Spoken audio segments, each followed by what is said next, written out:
You hear that siren? Well, the PC police are on patrol in Maryland schools, and this time mandating that graduation robes be gender neutral. This after gay rights students group pushed principals to accommodate transgender students.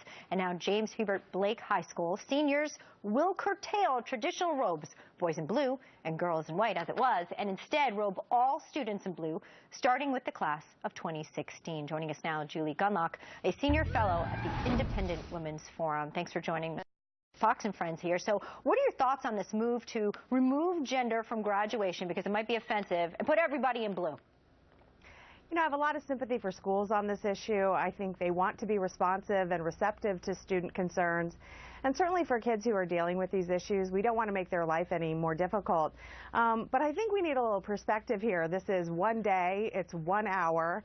And I think sort of responding to these kids by telling them, oh yes, you know, we'll forget the traditions and we'll make everything gender neutral. I think it sets them up for you know, a harsh reality in life. Not everyone is going to respond to your demands in life.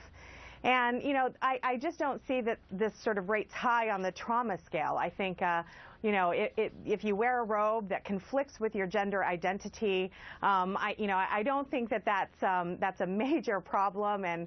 But again, I do feel a lot of sympathy for schools who I think are really struggling with this issue. Sure, and also students who may be going through the same thing. The students, speaking of, are in support of this. The students of Allies for Equality want everyone to know why they're for the blue robes and removing gender from graduation. Watch this. So that, like, anyone, regardless of how they identify, they can be comfortable in what they're wearing. There's no reason to separate people by genders anymore. Well, in addition to that, the school actually put forward this statement: graduation is a day of celebration. People don't feel like they can celebrate if they feel pressured to accept gender roles that make them uncomfortable. Some in the community may protest. 2 colors of robes as a tradition. A concern here is that tradition is hurtful to some students who may not have the courage to speak out about it. So they don't want anyone to have to choose if they are indeed uncomfortable by choosing one gender indicated by a robe color. What do you say about that?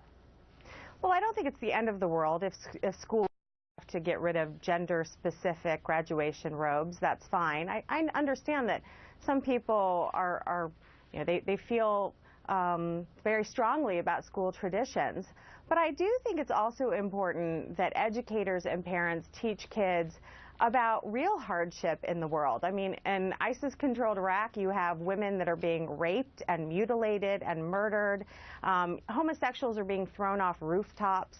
Christians are being hunted down and executed. Sure. This seems to me the real issues we should be concerned about, not having to wear a color that conflicts with your own identity for 1 hour. Again, I think these issues tend to be overblown. I have a lot of sympathy, again, for students who are dealing with this, but I don't think that we need to scrap all traditions to sort of make everyone sort of happy on their graduation day. Well, thank you for being here, Julie Gunlock, with some opinions there and some mercy. We like that. Thank you so much for joining us at Fox and Friends. Big debate here. Let us know what you think about it. Fox did reach out for an official statement from James Hubert Blake High School, but have not heard back as of yet. Thanks for listening to that, and let us know what you think. Email, Facebook, and Twitter. Now this, a new bombshell in the Freddie Gray case. Turns out Marilyn Mosby told cops to target the neighborhood where the incident all went down weeks before his arrest there. Is it time she stepped down? We report. You decide. And then comedian Colin Quinn is here live. He's taking on race in America and a whole lot more. You will not want to miss it.